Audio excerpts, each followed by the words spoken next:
Okay, YouTubers, I'm going to start the port cleanup and a shade of unshrouding in the chamber on these converted big valve 862 LS cylinder heads.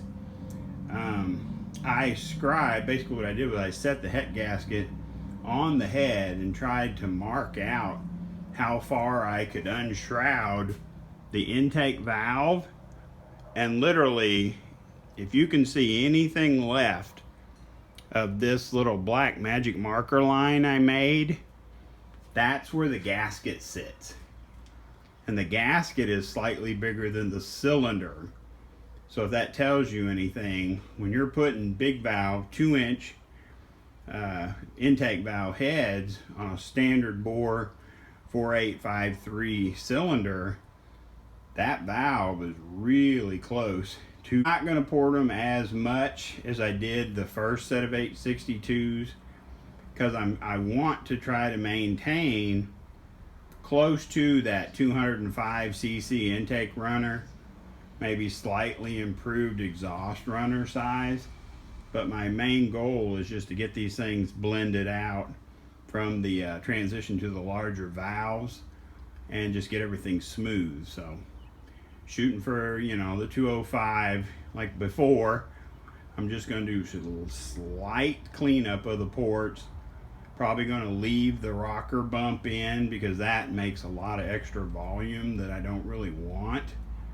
But plans do change, so let's just see where we end up. Okay guys, if you'll look inside this intake bowl, you can see where right below the valve job, where it blends into the port, there's a step. I hope you guys can see that, because you can see where the cutter blended the valve job, but then there's a step into the port. See if you can see a little bit better on that one. Trying to stay out of the light. Basically what I've started doing is just blending that back wall to the valve job and the work done by the machine shop so that we can get a smoother flow without having a much larger port. So I just want to let you know what I was going to work on first.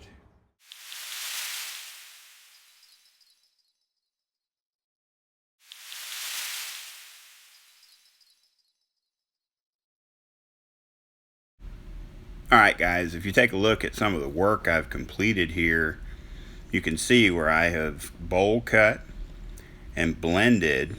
I've actually done the intake and the exhaust bowls, but I don't really focus on showing the work on the exhaust side.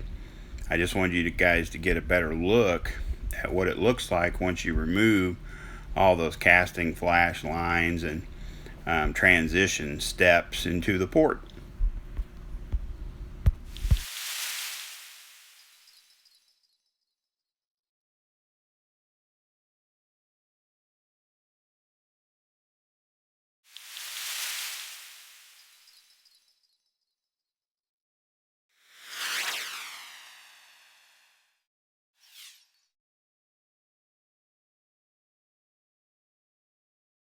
Okay guys, I've got a lot of work done on these heads. I'm to the point now where I'm trying to decide if I should go ahead and reduce the valve guide boss. Here's my plan. It's very similar to my original plan. I want to leave the swirl ramp, and on these I'm going to leave the rocker stud bump, just reduce its profile. I'm trying not to go above 207 to 210 cc on the intake runner. And we know that if you take out the rocker stud bump, it adds a lot of port volume. Whereas on this small 4.8 or 293 or 94, whatever cubic inches that is, I want to try to maintain some port velocity that'll help with throttle response, efficiency, low to mid-range torque. The port velocity plays a big part into your part throttle cruising and just general feel of the engine. So I'm not wanting to put a huge, you know, 215 plus cc port on this little bitty engine, but I don't know for sure how much I would alter the cc or increase the cc of these runners by going to the reduced valve guide boss. See if I can zoom in a little bit here so you can kind of see where I'm at, because I've done my bowl cut, bowl blend, port cleanup on the intake. It's done all the way through. You know, I'm just cleaning up the ports, not trying to do a whole great deal to them. Getting them to a double cut burr finish, and I'm really just needing to make a decision on what I'm going to do with the valve guide bosses. Always reduced their profile in the past.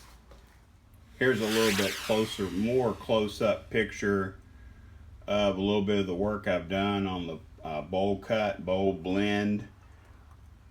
You can look at port. It's still got the rocker stud bump or lump. I've just been working it, you know, reducing its profile and creating a flow path around it. But as you can see, if you don't cut down the guide boss, see, if you don't reduce at least a portion of your valve guide boss, you know, even a 3/8 double cut burr can't completely hit every part of that port, which, you know, I can always go down to the smaller double cut burr to get there for cleanup purposes. But am I going to gain enough? You know what I'm saying? When you weigh it out and you say, okay, is the return on investment going to pay off in a noticeable fashion going to the narrowed valve guide boss / compared to the torque and throttle response and all that I would get from having the smaller port? I don't know. That would be an interesting either dyno. You know, you could do a dyno test with something like that, or you could play with it on a flow bench and just see, you know, which modifications hurt velocity, which ones improve velocity. That's why I wish people in our area still had flow benches. Yeah, it really sucks that nobody in our area offers flow bench access or work anymore. So it's kind of hard to play around with these heads and see, you know, without going to the fully max ported port that I usually do, what is a entry level port modification that would maintain the velocity and match well with these smaller cubic inch engines.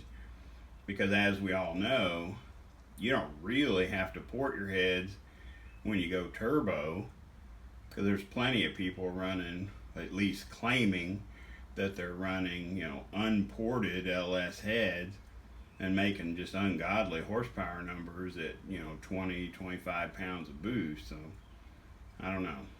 I'm just trying to find that happy medium where I've got a really good flowing cylinder head with a moderate sized port, so that it'll be more appropriately sized for my driver, my daily driver build. So anyway, that's where I'm at right now. Some bowl cut and some blending on the exhaust side too. I've just been kind of focused on getting the intake side done first, and then I'll flip over and start working those exhaust ports.